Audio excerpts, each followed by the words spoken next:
Hello everyone, and welcome to an extremely late episode of My Worst Challenge. So late, because I'm in my new digs.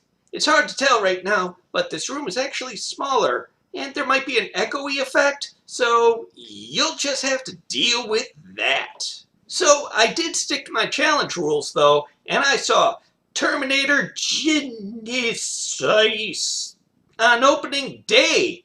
And because of that, I got a parking ticket, so I paid 2 times as much to see this friggin' movie. In case you can't tell, I didn't like it. Seriously, this movie just has so many problems. I don't know where to start. I guess I'll start from the beginning.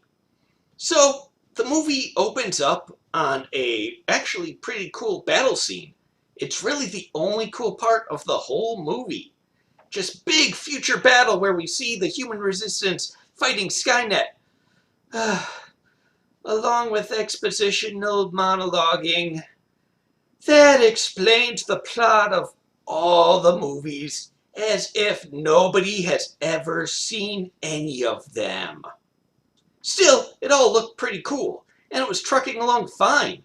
And then we go back to 1984, and it all falls apart. So I'm going to slow down a bit and say some things that were actually good about the movie.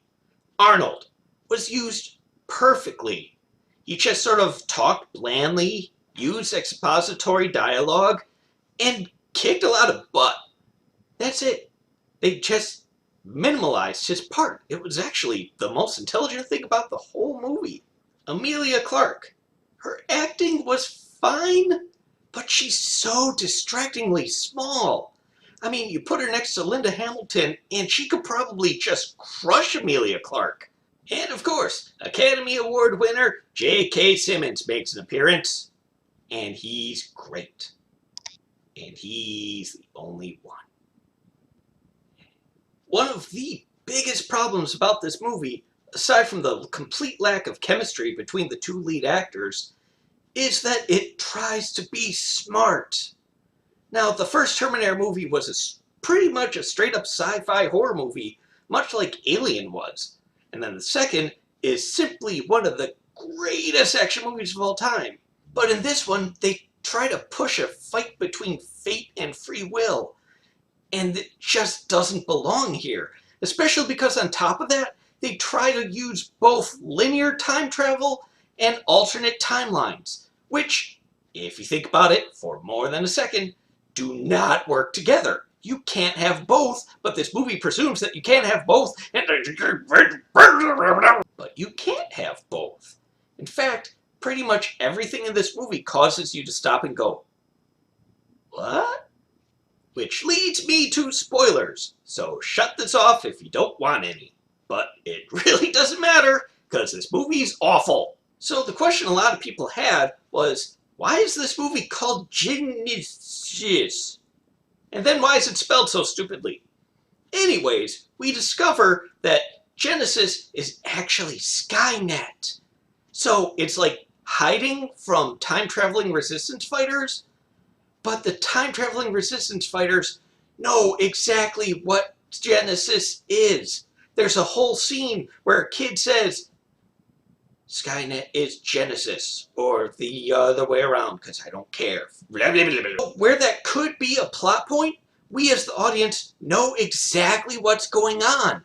It takes away every bit of suspense. We could have been sitting around forever going, hey, what's this Genisys thing? What's this Genisys thing? What's this Genisys thing?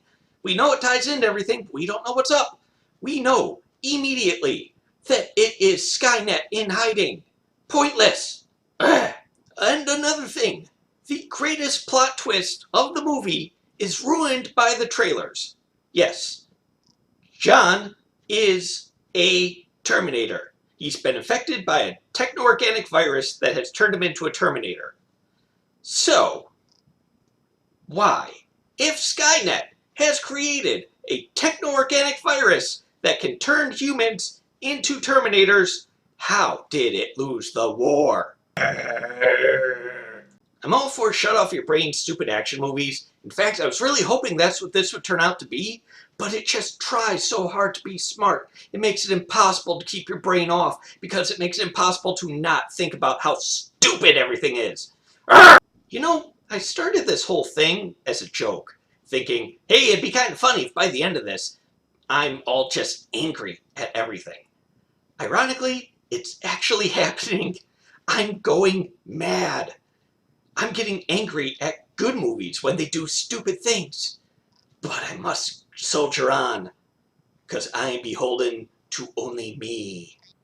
It's part of my sickness. Okay, that's all. I'll see you next month. See, I don't even care to make a pop-up for it. I'll see you next month for Fantastic Four. Oh, God.